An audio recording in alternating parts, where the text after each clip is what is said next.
Welcome to Daily Wisdom, Walking the Path with the Buddha, a podcast shared by David Roylance. This podcast is dedicated to guiding you to completely eliminate the discontent mind and the suffering it causes by attaining enlightenment. Learn and practice the teachings of Gotama Buddha that will guide you to fully attain a peaceful, calm, serene, and content mind with joy. To support this podcast, visit patreon.com/support Buddha or visit buddhadailywisdom.com, where you will discover a full range of courses, retreats, and online learning resources to assist you on the path to enlightenment. Now, here's our teacher to share more.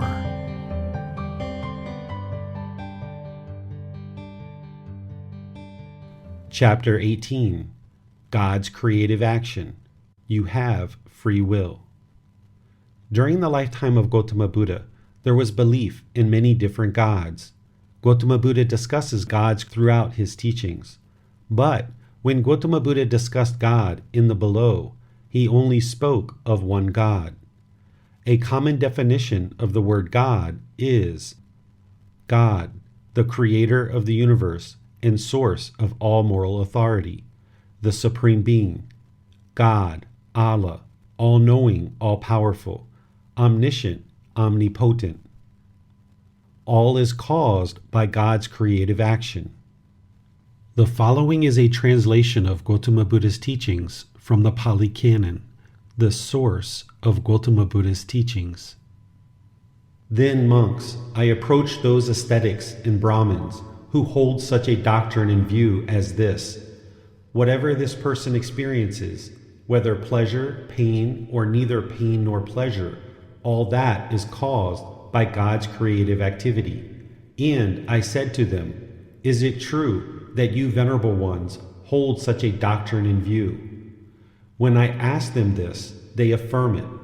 Then I say to them, in such a case, is it due to God's creative activity that you might destroy life, take what is not given, indulge in sexual activity, speak falsehood, produce argumentative speech, speak harshly, indulge in idle chatter, that you might be full of longing, have a mind of ill will, and hold wrong view? Those who fall back on God's creative activity as the essential truth have no interest to do what should be done and to avoid doing what should not be done, nor do they make an effort in this respect.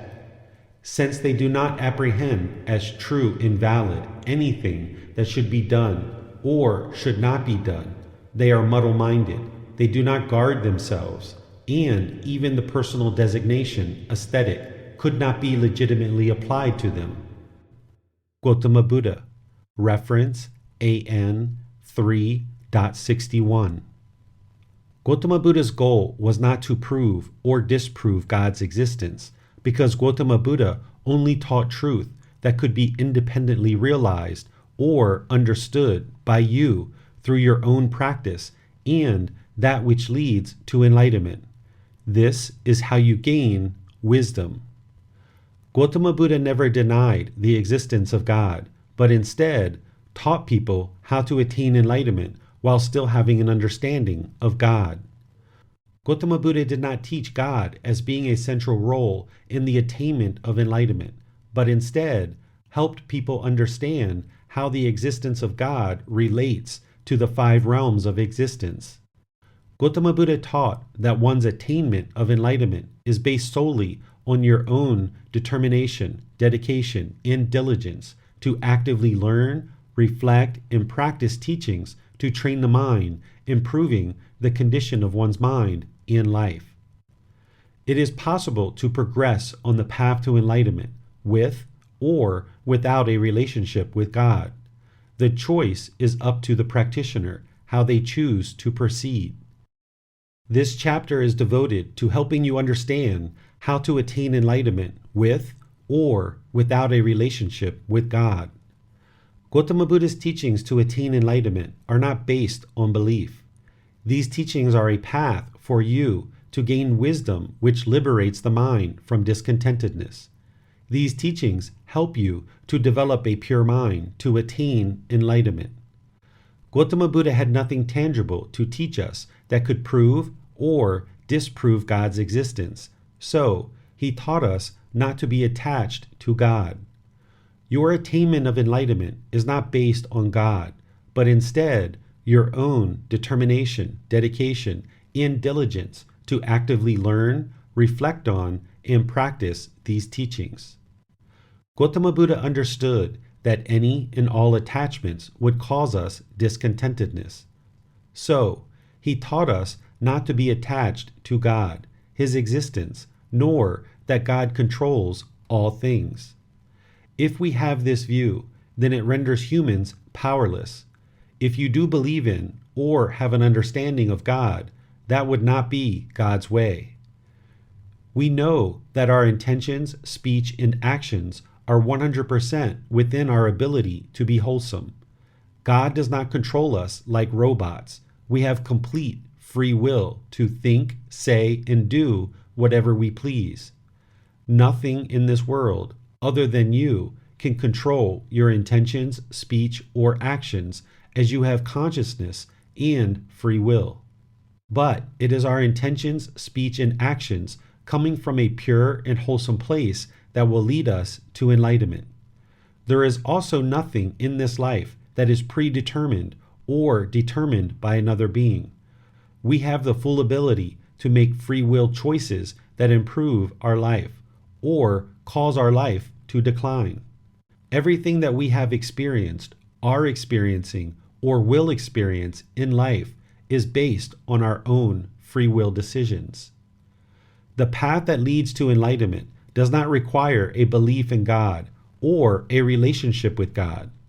A belief in God or a relationship with God will also not hinder you as long as you have eliminated craving and practice right view from the Eightfold Path, along with the other teachings shared in this chapter.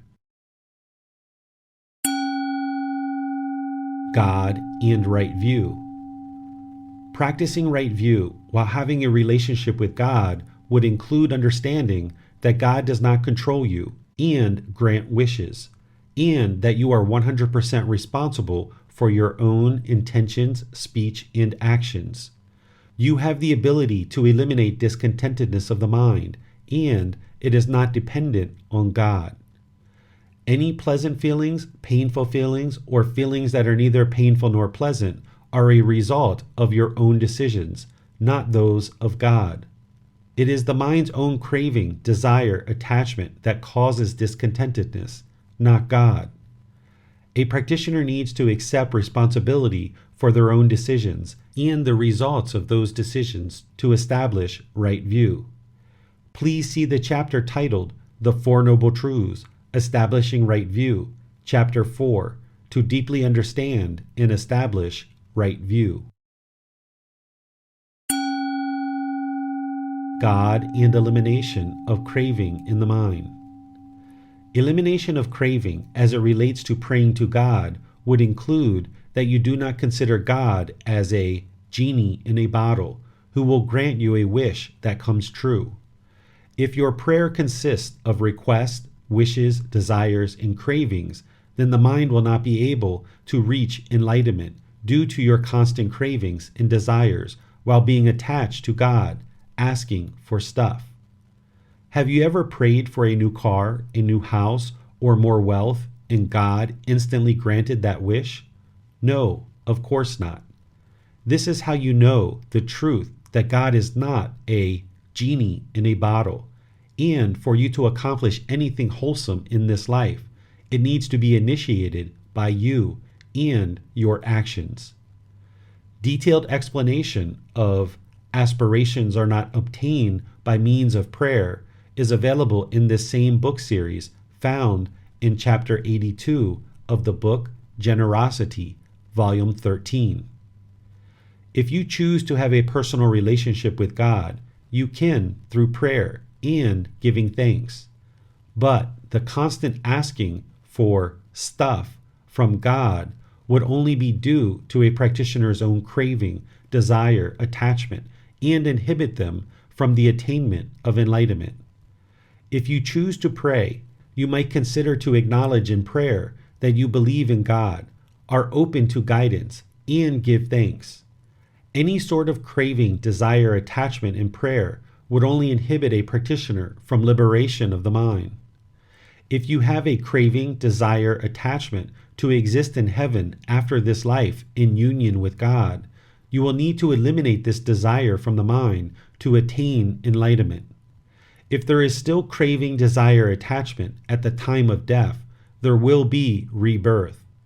A mind that craves existence with God after this life will not be liberated to attain enlightenment, but instead continue to be reborn through countless lives until the mind attains enlightenment.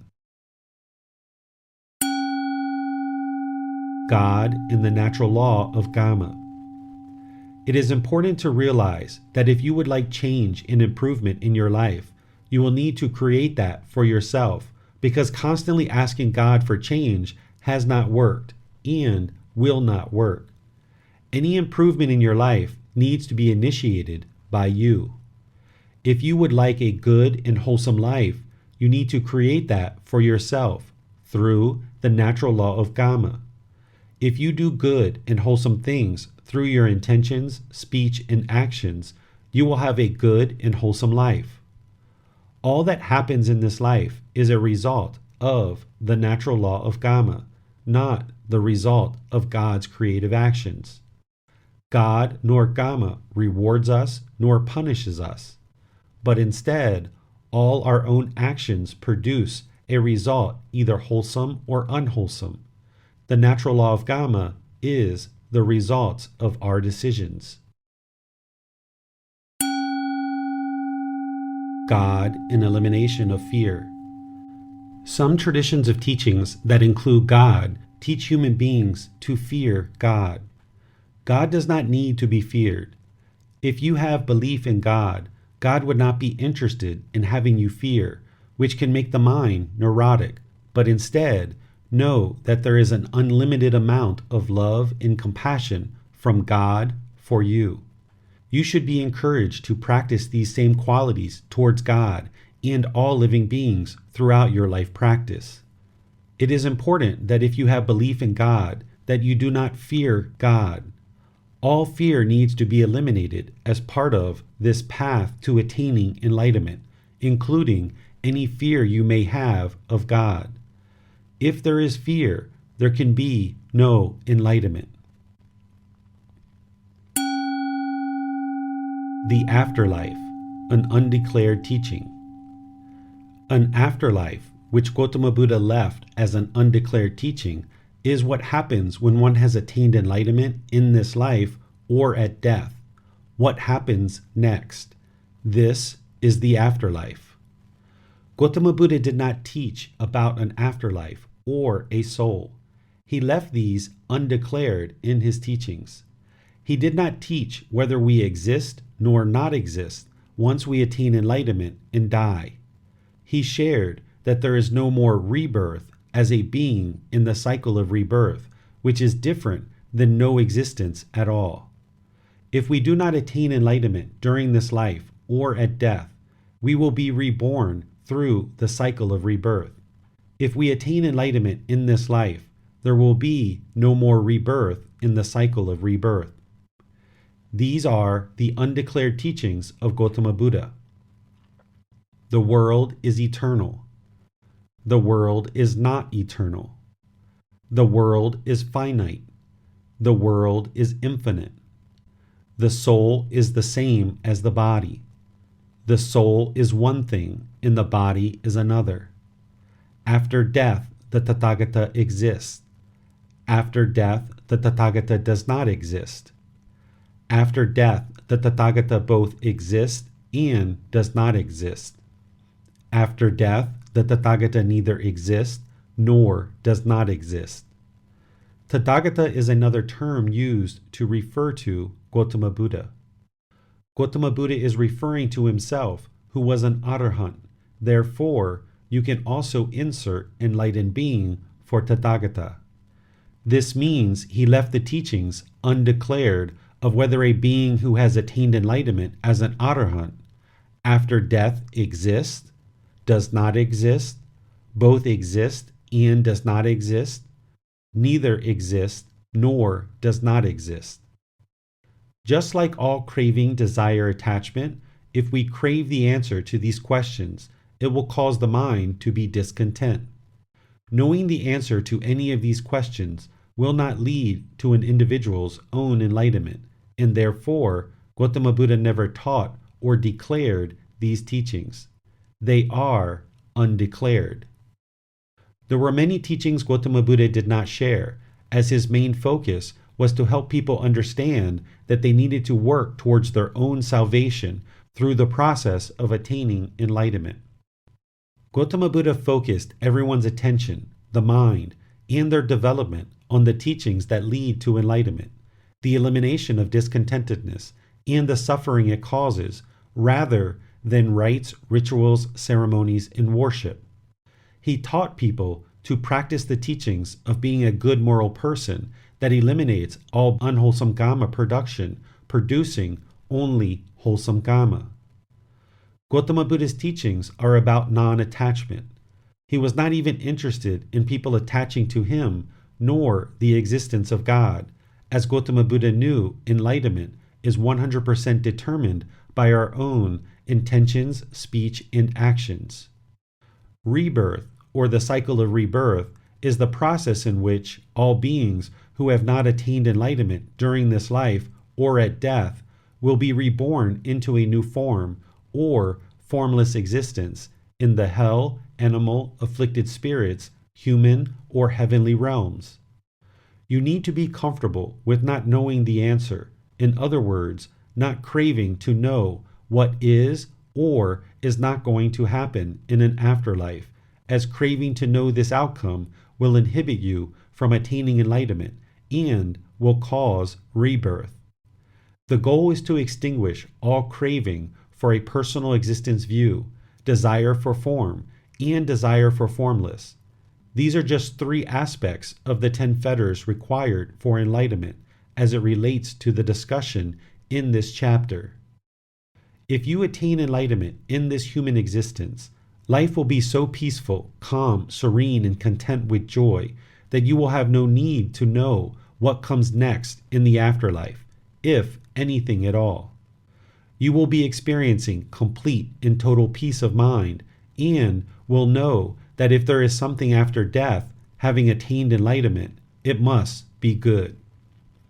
The goal is to attain enlightenment in this very life so that you will not be reborn through the cycle of rebirth into another existence. You can attain enlightenment during your existing life to experience everlasting peace or at death. In order to accomplish this goal, one would need to ensure there is no craving, desire, attachment, including the craving to know what will or will not occur once one attains enlightenment and dies. No interest in God. If you have no belief or understanding of God, that is fine, and you will not be inhibited from attaining enlightenment in any way. This practice has no attachments to God, and there is no requirement to not believe in God. A practitioner can maintain a relationship with God, if they choose, and still attain enlightenment. But a practitioner would need to understand the teachings in this chapter to help them navigate what they may or may not have been taught in the past related to the topic of God. This practice is about freedom of thought and free will. This life practice is about observing how your own intentions, speech, and actions determine 100% of your life through the natural law of Kama. Nothing and no one other than you can control the mind, your intentions, your speech, or your actions. Practicing loving kindness and compassion towards God.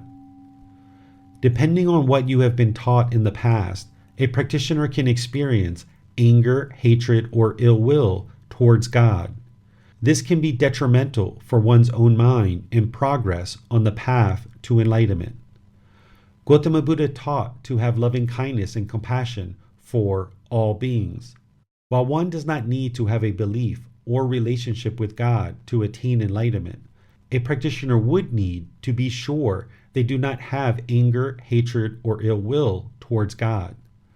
If a practitioner has anger, hatred, or ill will towards any being at all, the mind will not experience enlightenment.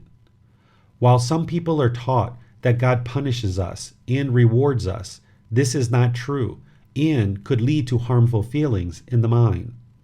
Some are even taught that God is the one who determines who lives or dies. This also is not true and would only produce harmful feelings in the mind, inhibiting you from the attainment of enlightenment.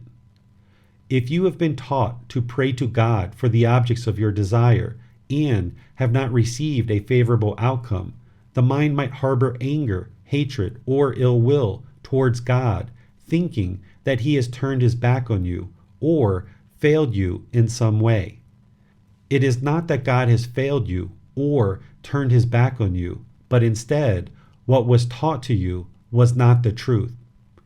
If one was taught that God decides who lives or dies, and that He answers prayers, giving you whatever you wish for, then when someone close to you dies, this might create painful feelings in the mind that are being attributed to God and still held on to today.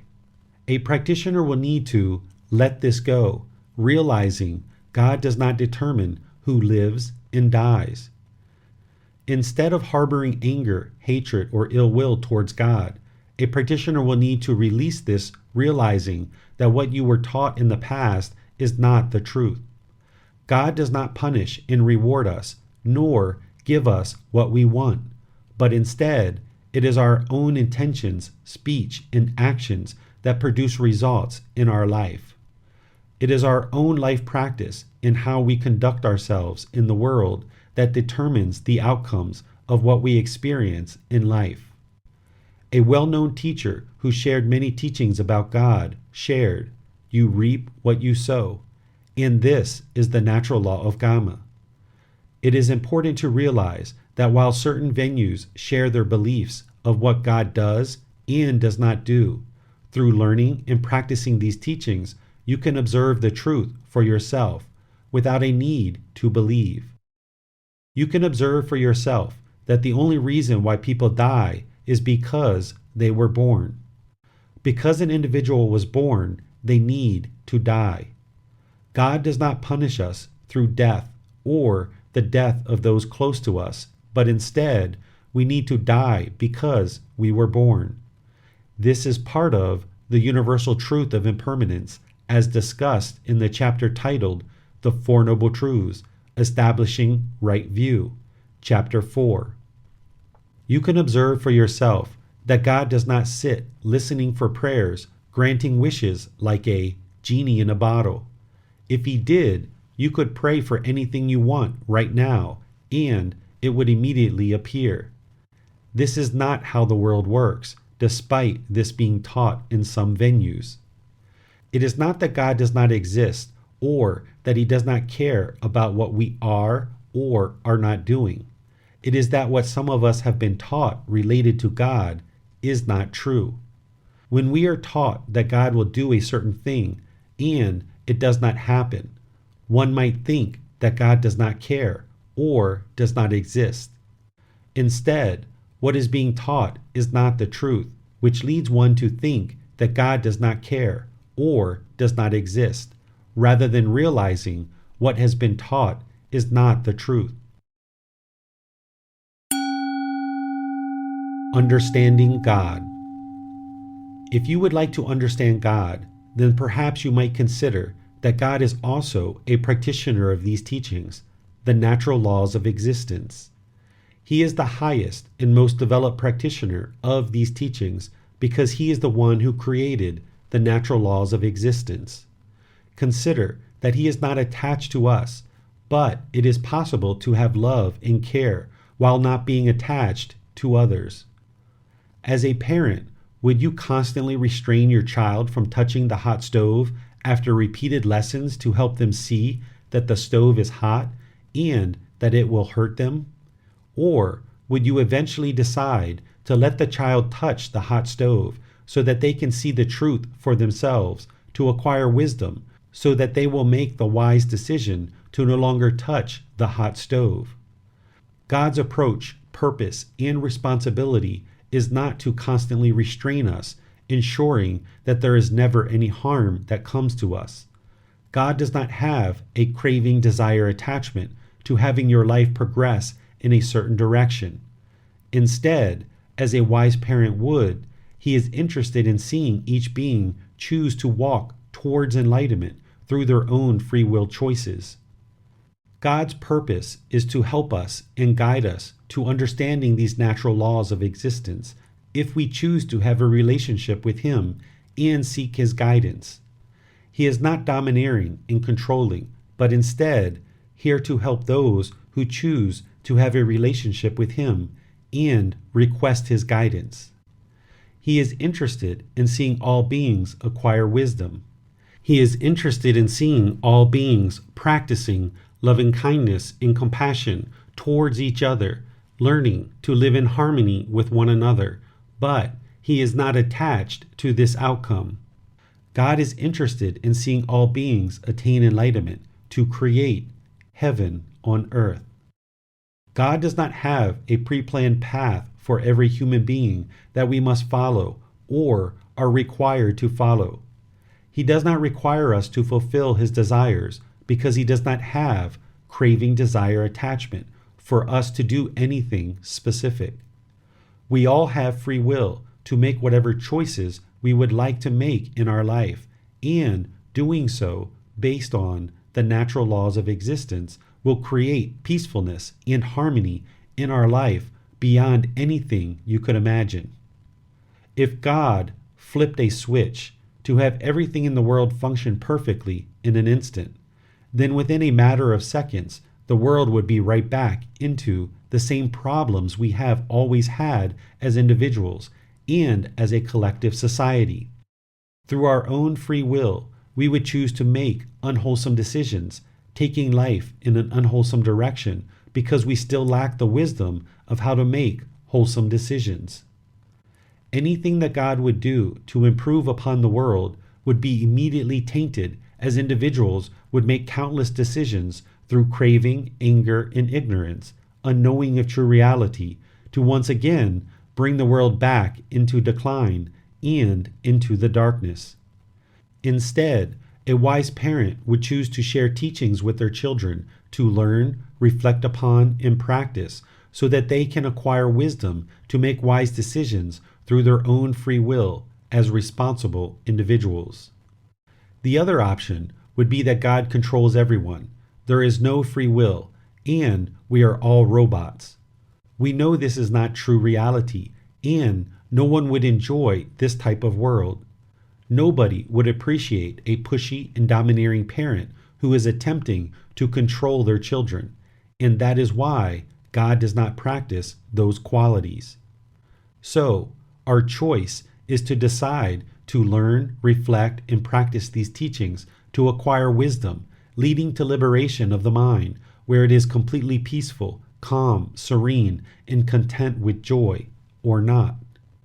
If we choose not to practice these teachings, then we should realize that is a decision that leads to our own consequences based on our own decisions, not the decisions of God. And through choosing to learn, reflect, and practice these teachings, that will also lead to our own consequences based on our own decisions, not the decisions of God. God nor Gotama Buddha chooses to motivate us through guilt, shame, or fear. While others may share teachings in that way, that is not what would lead to liberation of the mind. God nor Gotama Buddha chose to share teachings in that way, and neither do I. Instead, it is more helpful for a practitioner to realize they have complete free will to make any decisions they like. And the more we understand the natural law of Karma, the wiser decisions that we can make, experiencing improved outcomes. God does not grant enlightenment, and God does not control all things in life. We have complete free will to determine our path in life. We do not need to be attached to the outcome of this existence, nor be attached to God to create change in our life. Only you can create change in your life through your own free will and personal choices as a responsible and wise individual. If you believe God does exist, God would be interested in all humans being kind, gentle, warm, and loving with each other. These teachings will guide you in developing a mind and life practice free from discontentedness and the suffering it causes. You can obtain your own salvation and believe in or have a relationship with God. You will not earn salvation through worship, but through practicing teachings that lead to universal love for all beings, causing no harm, and leading a good moral life. These are the universal teachings as described in Chapter 1 of this book. If you do not believe in God and develop a kind, gentle, warm, and loving life practice, should you someday find God does exist, God would be very pleased with your intentions, speech, and actions. And if God does not exist, then you would have had a comfortable and wholesome existence on earth while living in harmony with other beings. You would have led a very wholesome life in developing this life practice. You do not need to believe in God to learn and practice these teachings, and a belief in God will also not hinder your practice as long as you are not craving and desiring things from God, nor having anger or hatred towards God. A relationship with God would only be helpful if cultivated as described in this chapter. God is able to help you if you choose to invite Him into your life, but that is not required in order to attain enlightenment. You might think of God as another teacher who is able to share His wisdom, but only does so when someone seeks His guidance. He can be thought of as a very best friend who does not want anything from you, nor will ever turn his back on you. God is only interested in seeing you be well and peaceful. He has an equal amount of true love for each and every being that has existed, exists now, and will exist in the future. What type of relationship, or whether you have a relationship with God at all, is your choice. You are not penalized for not having a relationship with God, but in choosing to have a relationship with God, He will help you as a friend, or perhaps you might think of Him as a kind, patient, understanding, loving, and wise Father who is always there for you if you choose to reach out a hand to Him. God does not have any jealousy whatsoever, as jealousy is caused by craving, desire, attachment, and God does not have any craving, desire, attachment. A practitioner will need to deeply consider the teachings in this chapter and all other chapters within this book and book series to attain enlightenment.